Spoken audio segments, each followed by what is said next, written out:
Alright, today we're going to talk about enumerations. They're really handy, especially when you're working in the editor. I have a simple project here that allows me to shoot a bunch of bullets, and let's say I want the bullets to do different effects when they hit enemies. So to start, we made flyweight pattern in the previous one, which is simple optimization.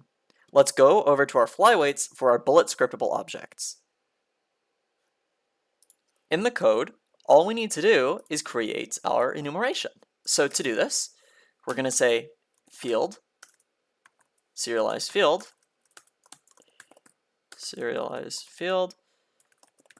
and it's going to be a public, but how do we do this? What comes next? So an enumeration is very similar to a class in the sense of we make it out of our scope, and we're going to say public enum, and it's going to be e projectile type. You say e so that way it's evident to the reader that this is an enumeration, not a struct. Then in here we declare our types. Let's say we have a water bullet, a poison bullet, and also a fire bullet. Then we can take this type and use it here. E projectile type, and then let's call it bullet type. Get private set. Okay, and now when I go to Unity, and I go to my weapons, scriptable objects, where it lives.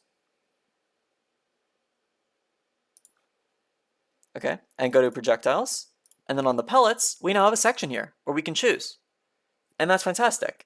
And all we need to do to access them, and what we can do with them, is if I head over to my torque controller, when we spawn in our bullets in the first place, which is like over here, weapon start shooting. So we start shooting, we fire our bullets, over here we attack, and then over here we override and we shoot our weapon. What I can do is I can say, this is my bullet projectile, so I can ask if my projectile dot, and then the type, bullet type. I need the scriptable object, don't I? So I'd actually have to do this in the projectile itself, where the scriptable object is. So in here, actually I don't have access to it, but I'll do this. So I have access to the bullet stats, and now I can say stats dot, and then bullet type. Okay, and it says, oh wait, I get the bullet stats from over here. So in here I could say stats bullet type. So I could say if the stats dot, and then the bullet type is equal to, and then my types show up. Fire. If it's a fire bullet, print fire.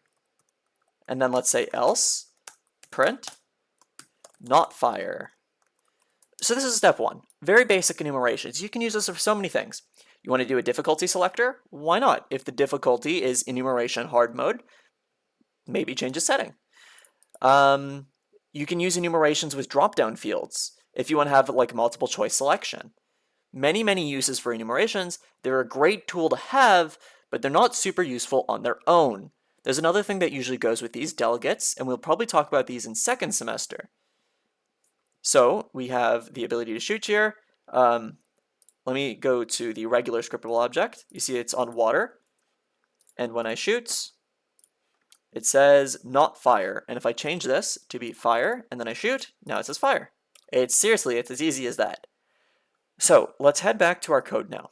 Let's say I want to be able to have both fire and not fire. So like I want to fire a water bullet at the same time. That could be really cool. All I'm going to do is I'm going to head over to my scriptable object, and I'm going to put over here square bracket flags. Okay? And how this works now is I can go to Unity after it's done loading, and now I can select multiple. You see there's an everything button, but that's weird. How come if I select water and then poison, what's going on? So how this works, and let me open Paint quickly, is it's running on binary. When you declare something as flags, almost imagine it as you're packaging an integer, and we talked about this when we did layer masks. So we have our binary values, right? And normally this in binary would be 32, is how you'd read it, because this one is 1 times 2. It's the number, times 2 to the power of the index. So 0 times 2 to the power of 0, or this is 1, 0 times 2 to the power of 2, 0 times 2 to the power of 3, and then 1 times 2 to the power of 4, which is 32. And normally that's how you read binary, but we can take advantage of this. What if instead of looking at them all as one big number, we look at them as each their own bit of information, where this 1 over here could represent water, water. This one over here could represent fire. This one over here could represent like electric. This one over here can represent like earth. You get the gist, right? So 1, 0, 0, 0, 0 is our water attack. But if we did 1, 1, 1, 0, 1, 0, 0, then that could be our electric water attack. Now the issue is we have to tell the computer that this is what we mean. So if we were to just look at this from a pure binary understanding and look at the numbers, if we just had this one, it would be a value of 1. If we just had this one, it would be 2, 4, 8, 16, so on. Actually, this isn't 32. Oh god, embarrassing mistake, 16.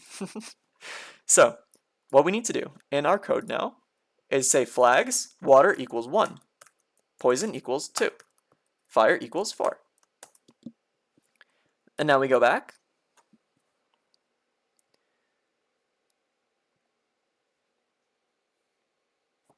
And I can say if the bullet is, let's not do everything, but let's just do water, fire. And there you go. And Unity has this awesome interface that'll just work. But there's an issue. So now when I press play, we'd expect it to still say fire, but it won't. See, not fire. That's because it's not fire. It's fire and water. Let's take a look at the binary again. If ours looks like this, where 1 is fire, 0 is poison, and 1 over here is water, then by doing this number, we get 5. But if we just wanted fire, we would get 4. There's a bunch of cool binary operations you can do to get numbers and force them to work the way you need them to. Let's take a look at a few of them. First is the binary OR operation. It's when you do a single vertical line. How it works is you can compare two numbers, so 1, 0, 1, to this number, 1, 0, 0, with an OR, and the output is going to be if you looked through every single column and you took every single one.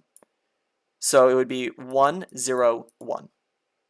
Next, let's take a look at the AND operator. So this is just one symbol AND. It stands for bit mask. If we again had 1, 0, 1 and 1, 0, 0, we look through every column and we only keep the columns that are the same. So this would give us 1, 0, 0, which if you notice is the same as our fire type. Finally, there's one more, although it does not happen often. There's actually more than just this, but we have the bit OR, XOR operator. If you've ever played Rust, this should actually come as second nature to you, because Rust is all about this stuff. But with the XOR operator, if we take 1, 0, 1, and then 1, 0, 0, pretty much we're looking at any time when they are not both positive. So this would give us 0, 0, 1. Okay, so we want this over here. We want it to be 4. All we need to do is head back over to our code in our projectile. If the bullet fire type and then projectile fire type cast as an int, both of them. And let's cast this as an int as well. Put these in brackets. And there you go. You know, it's a little cringe. Maybe, you do need the brackets and everything. That's just kind of how it looks. It did say that there was an option to make it constant, though. No, it's a ternary operator. But now, even though I'm a fire water, it should still say is fire. And that's how we can track what abilities are currently active.